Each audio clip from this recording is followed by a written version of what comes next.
Hi everyone and welcome. It's me, Joseph, the Lycan Rock Ranger, and in today's video I'm going to be doing the first part of a new series on my channel, the Team Wild Conservation Assessment, this time for the Kanto starters. Now I'll explain exactly what that is after the intro, so with that out of the way, let's roll the intro and let's get started.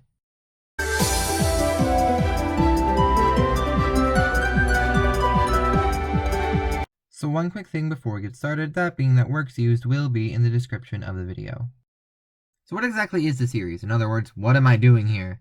So basically what I'm going to do is I'm going to review the encounter types and rates for the Pokemon in the given video.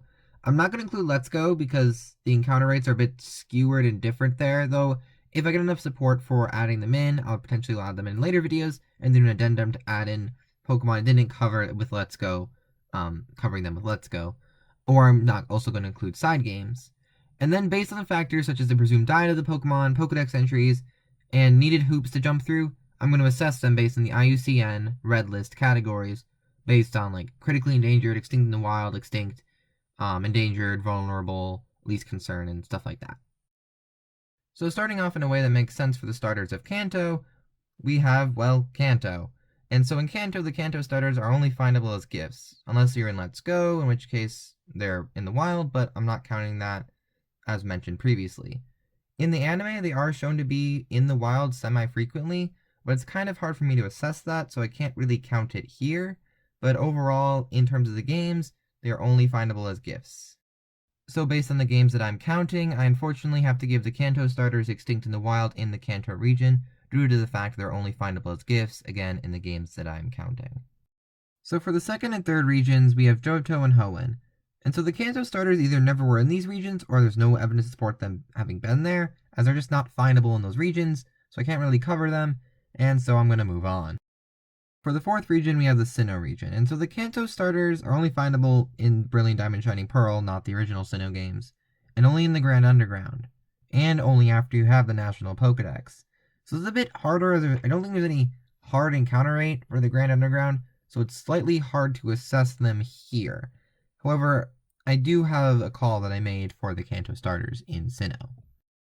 And so with the evidence I have to put critically endangered for the starters in Sinnoh.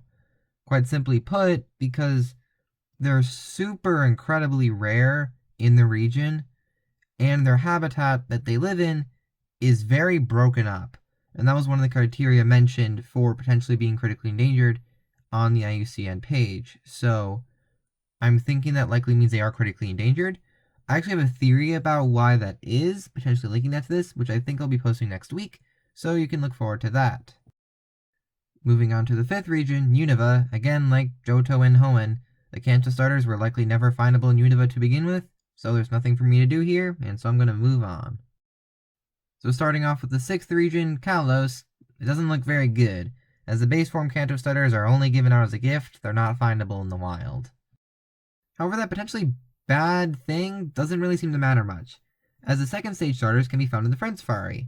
However, due to this, neither of these are in the wild, as the Friend Safari is a closed-off thing, and no evidence exists that they were ever there in the first place, so likely they weren't native to Kalos, and they were just brought to the region by Professor Sycamore to either give out as a gift, and to the Friend Safari in terms of like allowing people to go and catch them. But very likely than not, they weren't native to the Kalos region to begin with, so I can't really consider them for a status in the Kalos region. Moving on to the seventh region, Alola, the base form Kanto starters can only be found on specific days with Island Scan, where while multiple can be seen, only one can be caught per Island Scan, which doesn't really look good, as you have a presumably mainly herbivorous or autotrophic animal with Bulbasaur, and then probably two carnivorous animals with Squirtle and Charmander.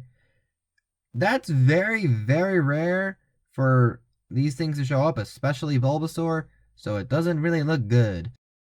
And so with all the hoops you have to jump through to even find them, I'm going to go with critically endangered for the Kanto starters in Alola. So starting off with the eighth and final region for the video, the Galar region, the base forms of the Kanto starters can only be found as gifts, that's not good, or occasionally in the max layer for Charmander, but only Charmander, which doesn't really help their cases at all. So moving on to the second stage, it doesn't get much better. They can only be found in Dynamax adventures, or for Charmeleon only, also in raid dens. Again, this does not help them not be super endangered. Meanwhile, the final stage can only be found again in raid dens, which does not help at all in terms of getting them a nice wide distribution that makes them have a stable population. And so ultimately for the Kanto starters in the Galar region, I have to give them critically endangered. Them not being findable outside of raid dens or Dynamax adventures for the most part does not help, as those are very spread out and they're only sometimes even found there, which doesn't help in terms of them having high population numbers. So overall, they are likely critically endangered. And so now it's time for the overall assessment. Overall, it doesn't really look good with a bunch of critically endangered and one extinct in the wild, so that does not bode well. And so yeah, ultimately I had to go with critically endangered. The high amount of critically endangered statuses mixed with an extinct in the wild made it very easy to make the critically endangered call. Especially because for what they are, they should be arguably more common in terms of just sheer what they do. An autotroph slash herbivore with Venusaur definitely should be more common than it is, but it's just not found that often at all.